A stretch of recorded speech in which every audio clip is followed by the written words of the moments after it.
Hola a todos, tengan de mi parte un saludo de paz y bien. Bienvenidos a un nuevo video sobre electrocardiograma y también a un nuevo capítulo, al tema de las taquicardias. Interesante tema, importante y fundamental en el ejercicio de la salud. Primero, ¿qué son las taquicardias? ¿A qué se denominan las taquicardias? Simplemente el corazón late más de 100 veces por minuto. Y eso ya se considera como algo no usual, que puede ser normal o anormal.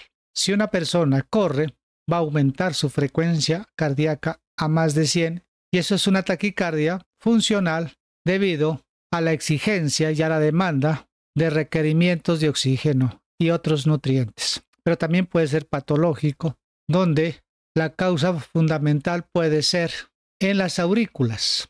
Y entonces les dicen o las llaman las taquicardias supraventriculares. O puede ser también que su origen puede ser en los ventrículos. Entonces las llamaremos taquicardias ventriculares. Según su origen tendríamos dos tipos de taquicardias, supraventriculares y ventriculares.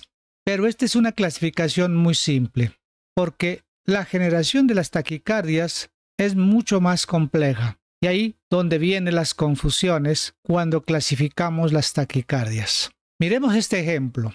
Aquí tenemos, según el origen, esta será una taquicardia supraventricular o ventricular. Aquí tenemos el sistema de conducción a nivel de los ventrículos, que es el sistema normal de conducción, donde pasa el impulso eléctrico desde las aurículas hacia los ventrículos. Pero también tenemos aquí una otra vía, pero ya patológica o anómala, por donde también podría pasar el impulso eléctrico. A esta vía anómala se la conoce como el haz de Kent. Bien, entonces, el impulso se origina en el nodo sinusal. Viene por el sistema de conducción normal para despolarizar a los ventrículos. Sin embargo, se regresa este impulso por esta vía anómala y vuelve a entrar al sistema de conducción ventricular, donde producirá una despolarización auricular retrógrada y una nueva despolarización ventricular. Y esto generará una taquicardia. La pregunta ¿es supraventricular o ventricular? ¿Por qué? Porque interviene la aurícula y también interviene el ventrículo. Si los dos intervienen, ¿qué llamamos aquí? Este tipo de taquicardia, ¿cómo la llamamos?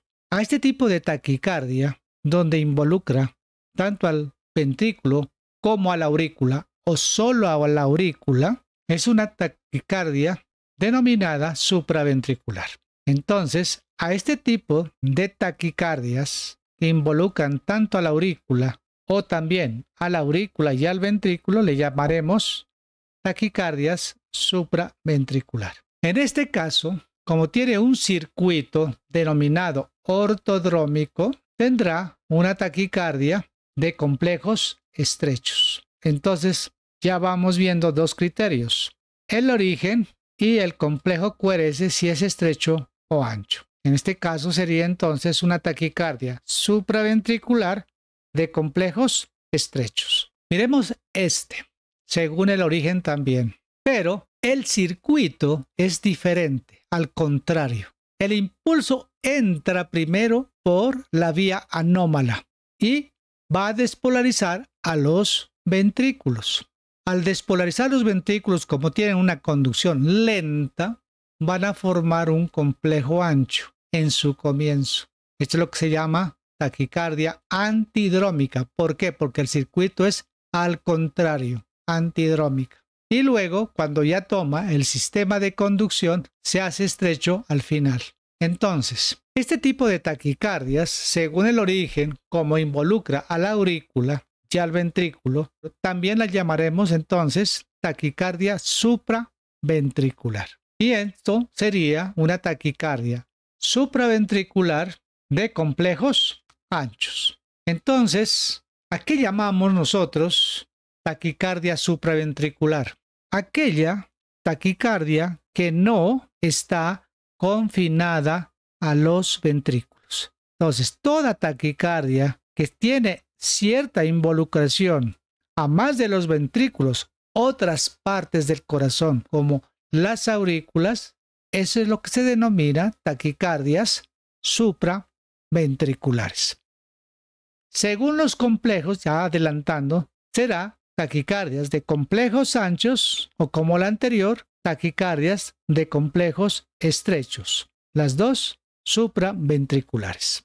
Y cuando está confinada solamente al ventrículo, entonces es lo que se denomina taquicardia ventricular y el aspecto es de complejos anchos. Entonces, los complejos anchos como este siempre es característica de una taquicardia ventricular. Y según los complejos, si son estrechos o anchos, habrá dos tipos de taquicardias. Taquicardias de complejos anchos, que tenemos aquí, y taquicardias de complejos estrechos. Entonces ya tenemos dos criterios. Según el origen, se llamarán taquicardias supraventriculares y taquicardias ventriculares. Según el complejo QRS, habrá taquicardias de complejos anchos y taquicardias de complejos estrechos. Ahora vamos a mirar otro criterio, y este criterio es según el periodo RR, si es constante o es variable. Miremos estos electrocardiogramas que son taquicardias y miremos aquí que los complejos RR son constantes, tienen el mismo valor. Aquí también tenemos lo mismo. Los intervalos RR son constantes. Y también aquí los periodos RR son constantes. Entonces llamaremos taquicardias de ritmo constante, de RR constante, que también se les denomina taquicardias regulares. Taquicardias regulares son aquellas entonces que tienen LR constante. Así miremos aquí este otro electrocardiograma y miramos que el RR tiene periodos diferentes en el tiempo, varían en el tiempo. Entonces son RR o taquicardias de RR variable. Miremos esta otra y miramos aquí que estos periodos que se encuentran también son variables. Aquí parecía que se encuentra constante, pero aquí ya es variable. Ya es más ancho y vuelve a ser un poquito más estrecho, y aquí más estrecho y aquí más ancho. Entonces tendremos taquicardias de RR variables, o también se las puede denominar taquicardias irregulares, de ritmo irregular. Entonces se llama taquicardias de intervalo RR variable. Analicemos entonces aquí una fibrilación auricular. ¿Qué quiere decir fibrilación auricular? Que la aurícula pues no se contrae, sino que fibrila. ¿Por qué? Porque tiene muchos focos anómalos que despolarizan en forma irregular a la aurícula. Y por esa razón la aurícula no se contrae. Pero aquí tenemos el nodo auriculoventricular. Gracias a este nodo auriculoventricular, los impulsos eléctricos desordenados que se presentan aquí en las aurículas, pues detiene esa taquicardia por el mecanismo de la desaceleración. Entonces, esos impulsos que son miles de miles son detenidos aquí en el nodo auriculoventricular y pasan de una manera aleatoria, pero a un ritmo menor. Entonces, esta es la razón de que los periodos RR sean variables, porque a veces pasan más rápido y a veces pasan más lento. Ese es más o menos el mecanismo. Por lo tanto, cuando hablamos o identificamos una fibrilación auricular, será una taquicardia irregular o de intervalo RR variable, como lo estábamos diciendo.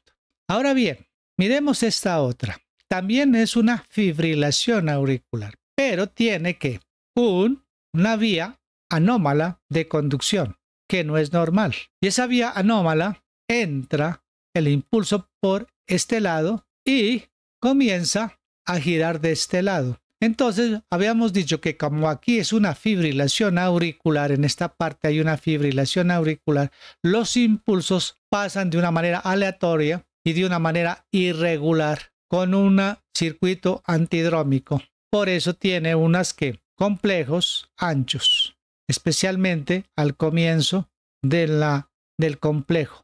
Y al mismo tiempo, pues obviamente tendrá una taquicardia con intervalos RR variable o irregular.